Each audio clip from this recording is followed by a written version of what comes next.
Donnie and Dolly. The team is supported by ableauctions.ca. Closing your business? We can help. What's with that T-shirt? The Rangers 94? Come on. Come on. No, not 94. What are your memories of that, of 94? When you played for the Rangers?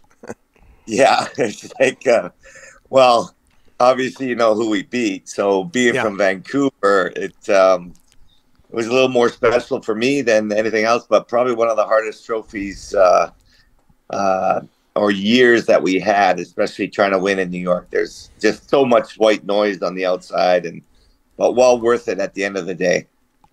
Okay, we'll excuse you for the T-shirt then. And one more before we talk about your new job. In the background, I see the Cure Cancer Foundation logo. What can you tell us about that? It's been my charity for 40 years. We've raised over $20 million for the Cure Cancer Foundation. And that's probably my biggest accomplishment in my life that I think it'll be my legacy for sure. And we continue to support it. And we have a golf tournament every year that we net over. The lowest that we've netted over the last few years is 600,000, and we've gone up to $1 million on just one outing at a golf tournament. And people can get more information at the Cure Cancer Foundation website, I would imagine.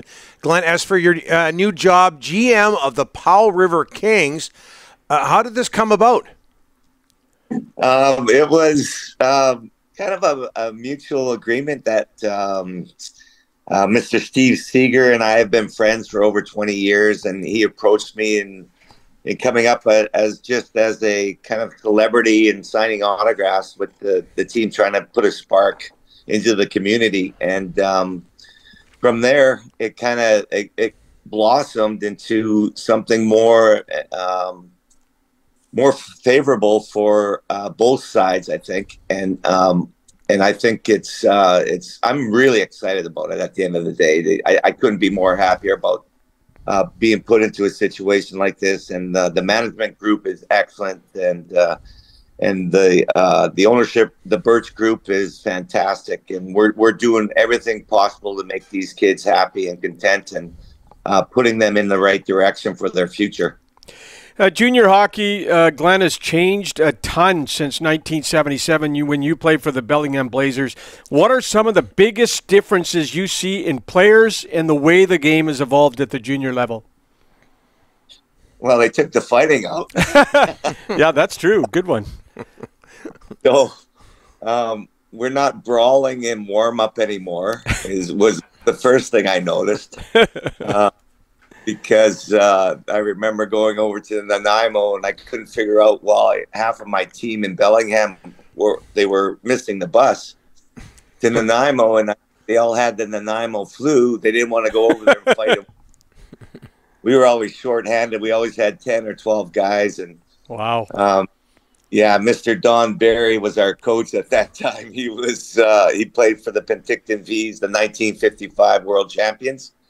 And we learned a lot from them. So, you remember your old coaches. So I'm hoping that we can instill this in the Powell River Kings and the players and the management, and we all learn and we all grow together. Recruiting is so huge at the level in the BC Hockey League. It's the best junior A league, Glenn, in Canada. There's no question. Every year, the top teams come out of the West. Talk about recruiting, and there's so much competition for these kids now. How big of a part of that job is going to be yours?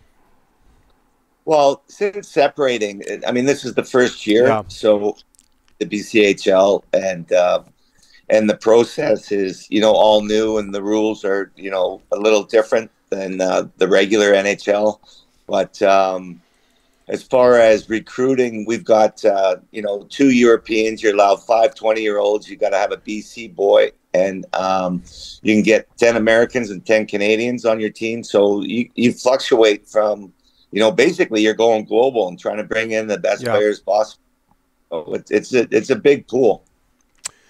We see at the odd old timers event, especially when it comes to the Oilers. Glenn, what were you doing? What have you been up to before we got involved with the Kings? Well, I was working with the Rangers. I still am. I still got to make another trip up there. Actually, in about 10 days, I'm heading over, and I'll spend a couple weeks out there in New York and do some due diligence, as I've always been involved with them ever since I got out of hockey.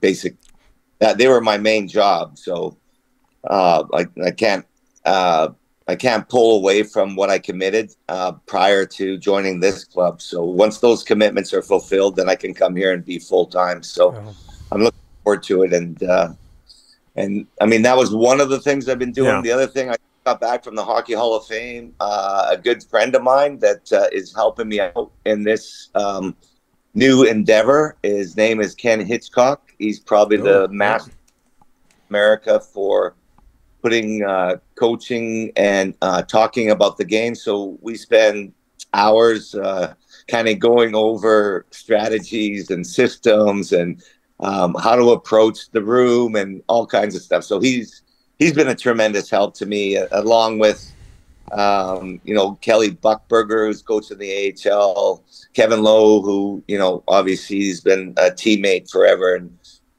all these guys. The Edmonton Oilers have jumped on board. They're really happy for me. So basically, the pool that I have to draw from, and the knowledge that, and basically the resources that I get to have, is so special that I don't think anybody else in North America has the resources that I have, and the capability to call up Glenn, stay there and go, hey, what do I do in this situation? Hey, Bill Zito from the Florida Panthers, he's a GM down there. What would you do in this situation? So I'm very fortunate and very lucky, and I think the BCHL is pretty lucky about the addition that is brought by the ownership group and by the resources that they have too. Okay, pardon my ignorance, Glenn. A lot of people have to do that on this show. What's your role with the Rangers? It's more of an I'm teaching the kids a little bit out there. Play group, and also basically being an ambassador for the club, going around to the suite visits, to fans that have been season ticket holders for 50 years. We do private events with them. The anniversaries of different lengths of time, just involved with the community, and the outreach that the New York Rangers have as far as building the community spirit and the brand, build the brand name, obviously, right? So. Okay, nice. So you're still working for them. We'll excuse you for the T-shirt. Glenn, this is the first time we've had you on the show. Can you put into words, as we get away from the Rangers for a second, can you put into words what it was like playing with Gretzky, Messier, Coffey, Fuhr, and all those great Oilers teams that beat up on the Canucks and other teams in the 1980s? What was that like? Can you imagine that? Yeah. Like, who would have thought that all those Hall of Famers were all on one team and at the right age, same age? Even like the odds of that happening in today's world is non-existent. So just the camaraderie that we had together as a team growing up, as kids growing up, as teenagers growing up, our common goal and our enthusiasm and how we learned off of each other, of such great talent that we had, probably way better than any other team could have dreamed of. So as far as what we did and what we accomplished, says multitudes of success. It's written all over, and you can see by each individual of how they've carried on after their retirement. But the game has never left us, and it never will. We'll always be part of the game, and we just love contributing back into the community and into the players and into the game of hockey itself.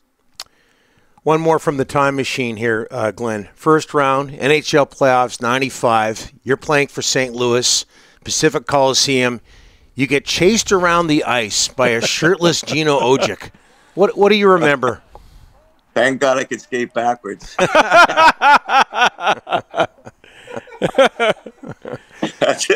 Oh my God! I can't imagine if he got a hold of me, what would have happened. Oh boy, scary stuff. Okay, what's? Sorry, go ahead. Exciting. Yeah. We bring it up often on the show. What's your first step with the with Powell River? Before we let you go. Well, right now we're just kind of rebooting what I see to make a difference. I think the bigger picture is just getting everybody on the same page from the top to the bottom. And I think once we get everybody to buy in on what we're selling, I think we can move forward with that with systems and structure and plays and development. And I mean, basically going back to school. I mean, these kids are going to school down the road, and I think we're going to be having classroom talks and talking about just like my experiences and what I've gone through, and trying to even the coaches. I mean, I'm sure they're going to be intrigued and inspired by some of the stories and what I've got to show and what I bring to the table. This has been great, Glenn. Thanks so much for this. We can't thank you enough. Thank you, guys. Thanks, Don. Thanks, Rick. Appreciate it.